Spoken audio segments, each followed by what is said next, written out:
Muy buena tarde a todos. El día de hoy, MRCI Magic y Legal Cloud les dan la más cordial bienvenida al curso Distribución de Fondos Federales a los Municipios, que será impartido por el maestro Julio César Hilario Castro, quien es licenciado en Contaduría Pública por la Facultad de Contaduría y Administración de la Universidad Autónoma Benito Juárez de Oaxaca. De manera profesional se ha desempeñado como auditor interno, catedrático en instituciones de educación superior a nivel local, asesor de contabilidad gubernamental para más de 20 ayuntamientos del estado de Oaxaca. Asimismo, ha impartido diversos talleres y cursos como capacitador en el estado de Oaxaca. Actualmente desarrolla el cargo de jefe de control interno en la firma MRCI y es consultor de despachos de contabilidad municipal. Muy buenas tardes, maestro, bienvenido. Adelante. Muchas gracias. Pues buenas tardes. Disculpen las inconveniencias que tenemos ahorita, pero ya se están, ya la están atendiendo y ahorita en breve pues ya tendremos audio y bueno, no sé también si los compañeros que tenemos en línea nos pueden oír. ¿Sí? ¿A ellos sí? Ok, perfecto. Y bueno, pues vamos a ver un tema muy importante como es el de este día, sobre la distribución de fondos federales a los municipios. Y vamos a verlo de una forma desde la teoría y vamos a tratar de terminar con una práctica. Ahora, dentro de la práctica yo traigo algo aquí, o si les mandaron el material, ya viene un resultado, pero yo quisiera que alguien de aquí, casi para terminar, nos diga, yo tengo este municipio, entonces vamos a ver qué información tengo yo o qué es lo que debo hacer para poder hacer esta distribución. No sé si me va a entender, para que no solo veamos lo que dice la norma o lo que dicen las situaciones que nos enfrentamos. Precisamente este tema para mí es un poquito quisquilloso. ¿Por qué? Porque la distribución de fondos federales está en la ley, no tendríamos por qué pelearnos con eso, no tendríamos por qué batallar, pero ¿por qué batallamos? Porque tenemos asuntos sociales y asuntos políticos, que es lo que nos lleva a que tomaron la carretera y ya no le vas a dar esa proporción que le tenías preparado, sino que ahora le tienes que dar un extraordinario. De las experiencias que yo tengo, he estado pues encerrado 12, 14 horas en el Palacio Municipal porque nos tomaron el Palacio y me llamaron a mí para estar trabajando porque trabajábamos como consultores y al final de cuentas el gobierno manda a alguien y cuando lo manda esa persona dice, pero ¿cuánto más le puedes dar? Le digo, pero es que tú no lo vas a comprobar. Sí, pero es que mira, ya te tomaron la carretera, no quieren soltarla. Le digo, es que a ti te interesa el asunto político nada más, pero no te interesa lo que dice la norma. Entonces, precisamente ahorita quiero que veamos este tema a la luz de lo que dice la normativa que le aplica, pero también que tratemos de correlacionarlo con el asunto político, social y sobre todo hoy que estamos en tiempos de campaña, que las personas que hacen las propuestas y su forma o su plataforma política, pues sepan qué recursos recibe ahí en el municipio donde está, ¿no? Si tenemos un candidato hoy o candidatos federales, bueno, que supieran los 47 ramos que existen, que sepan qué programas hay para esos ramos, a dónde se distribuyen, de los 3 ramos generales, de los 3 tipos de ramos que hay, ramos autónomos, ramos generales y ramos administrativos que tiene la federación, pudiéramos nosotros decir, en mi plataforma voy a hacer esto. Entonces, quiero empezar este tema diciendo que vamos a aprender cómo se hace de la federación a las entidades federativas y de las entidades federativas a los municipios, pero lo más importante, de los municipios a las agencias que nosotros, con las que contamos ahí en nuestra localidad. Así es que, pues bueno, vamos a ver que los temas que vamos a tratar de desarrollar ahorita, pues una pequeña introducción, vamos a ver los clasificadores tanto del presupuesto, presupuestarios tanto del ingreso como del gasto, qué elementos necesitan los fondos federales para que se apliquen correctamente, también cuáles son los recursos no etiquetados y los recursos que están etiquetados, cuál es la diferencia, cómo puedo yo utilizarlos o por qué se llaman etiquetados o de libre disposición y cuáles son las aristas que tienen los recursos etiquetados en los municipios, para que veamos tanto el fondo 3 que reciben los municipios como el fondo 4 y de ahí nos vamos a enfocar cómo hacer esa participación a las agencias municipales o agencias de policía, y vamos a terminar con un ejemplo y una práctica que yo les comentaba al inicio, ¿no? Entonces, pues, si nosotros entramos a la página de www.gov.mx, vamos a encontrar los ramos que existen en el presupuesto de egresos de la Federación. Y tenemos una lista y vemos una clasificación, ramos administrativos, vemos estos ramos. Y estamos viendo estos ramos, pero luego llegamos a los ramos generales, ¿sí? Y dentro de los ramos generales vamos a encontrar esos dos que nosotros vamos a hablar aquí, ¿sí? El 28 y el 33. Entonces, hay administrativos y hay generales, pero nos falta otro. Aparte de las entidades, hay ramos autónomos. 3 tipos de ramos son lo que tiene el presupuesto de egresos de la Federación. Y si quisiéramos hacer un listado, porque aquí viene en desorden, y bueno, traté de ordenarlo para que nos quede. A ver, aquí tengo los 47, que al final son 43 solamente. ¿Por qué? Porque no tenemos un ramo 26, un ramo 29, un ramo 36 y un ramo 39. ¿Sí? Hoy el ramo 39 es lo que llega como una participación adicional a las entidades federativas. Entonces, tenemos 44 ramos en todo lo que es nuestra República Mexicana, aparte que tenemos 2 de injerencia directa, ¿sí?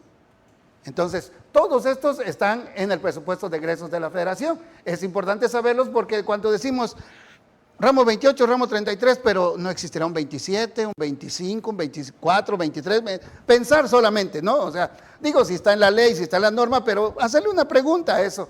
En el momento que tenemos la oportunidad de trabajar con estudiantes, les digo, pregúntenle eso a la ley. Tengo un grupo de 8º semestre que lleva contabilidad gubernamental y de repente vemos el artículo 5 que dice, y en forma supletoria vas a ocupar la Ley Federal de Presupuesto y Responsabilidad Hacendaria. ¿Cuál es esa? ¿De qué se trata? Entonces, viendo toda esta situación es que nosotros, digo, vamos a hacer un análisis. Les vuelvo a decir, creo que yo me puedo enfrascar en decirles, ¿sabe qué? Tenemos, a ver qué está pasando acá. Tenemos estos 2 ramos y ahí están, ¿no? ¿Sí? Pero quiero que vean que hay todo una lista de ramos.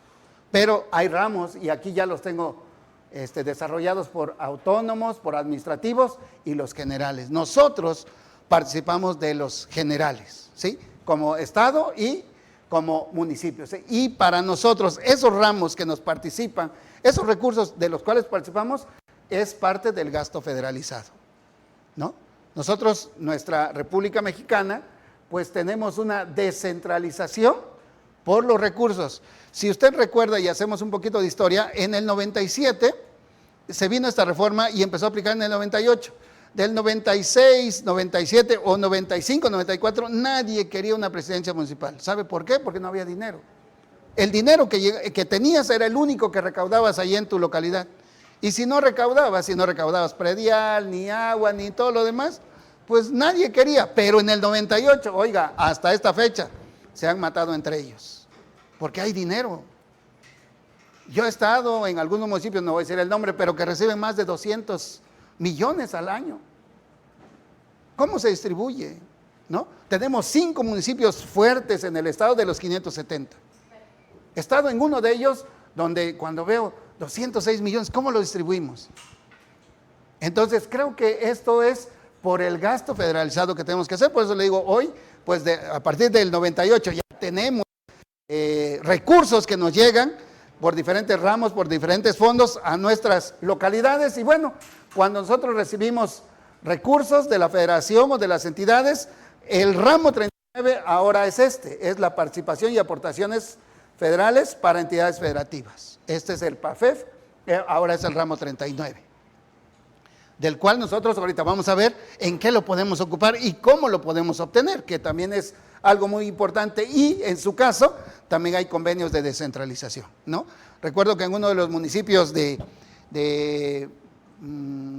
pues de los 5 municipios que refiero que tienen mayores ingresos en Oaxaca, hubo un pequeño conflicto entre la autoridad municipal con los empresarios, porque alguien les comentó que si había un convenio de colaboración en derechos, no tenían por qué cubrirlos. Y cuando vino su abogado de la Cámara de Comercio, tuvimos una reunión y me tocó estar en esa parte. Uno de mis jefes tenía ese municipio a su cargo y me tocó a mí ir a trabajar con él. Y él me decía, es que el artículo 10A del Código Fiscal de la Federación refiere que nosotros al tener este convenio no debemos pagar. Entonces me aboqué, me metí a ver, ya tenemos internet y aproveché y dije, no encuentro ningún convenio. No hay ningún convenio. Y ellos se negaron a pagar lo del año anterior, ya estábamos en el mes de mayo del siguiente año, ya iban a ser 2 años que no pagaban porque él decía, yo voy a meter esta controversia porque tenemos convenio con la federación y no tenemos por qué pagar derechos. Entonces lo que le dije es, pues te voy a contestar por escrito, dime dónde está el convenio o muéstrame el convenio para que yo te exima del pago. Pero nosotros no tenemos convenio de derechos. Por eso en Oaxaca se cobran derechos. Tan es así que tenemos una ley estatal de derechos. Entonces, les comento todo esto dentro de la historia y la práctica y la experiencia que tenemos porque precisamente hay recursos, sí, hay este fondo, 39, pero también hay convenios. Y eso nos puede ayudar. Si nosotros como municipio podemos firmar un convenio con la federación, con el Estado, para recaudar, nos va a tocar una parte de eso. Tan es así que cuando usted conviene con la dirección de catastro el cobro del predial, usted le paga una parte a ellos.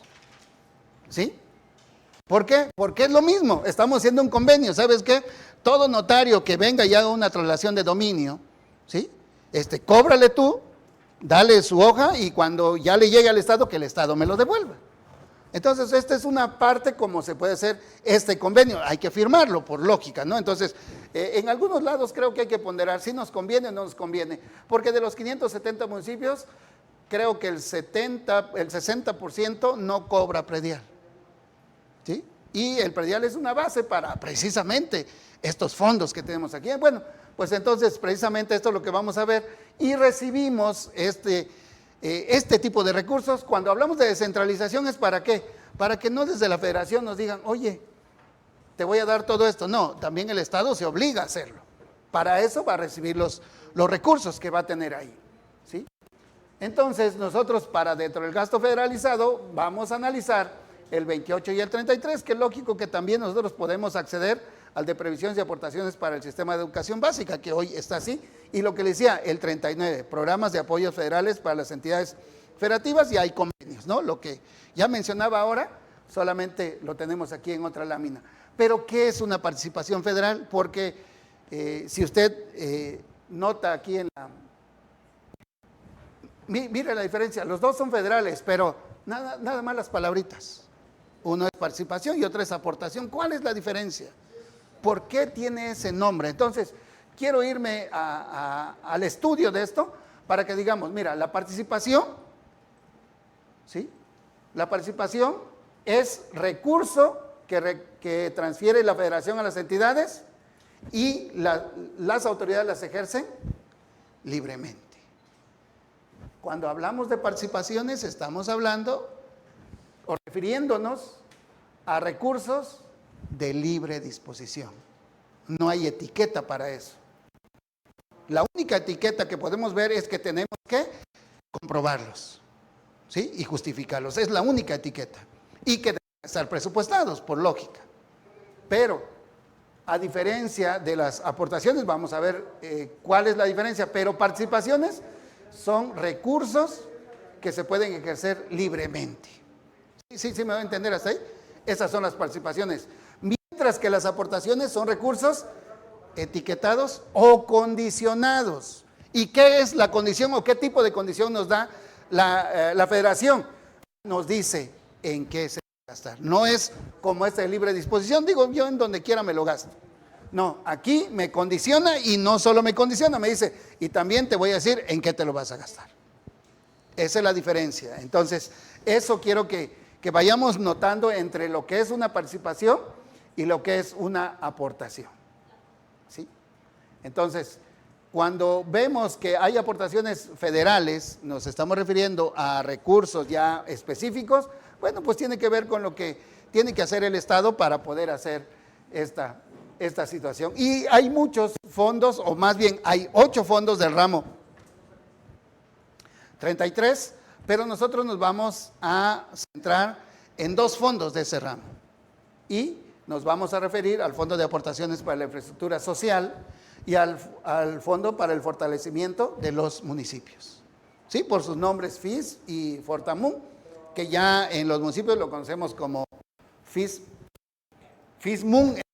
Ese es el nuevo cambio. Antes decíamos FISDF, hoy ya se le cambió, a partir del 2023 ya se le cambió a FISMUN.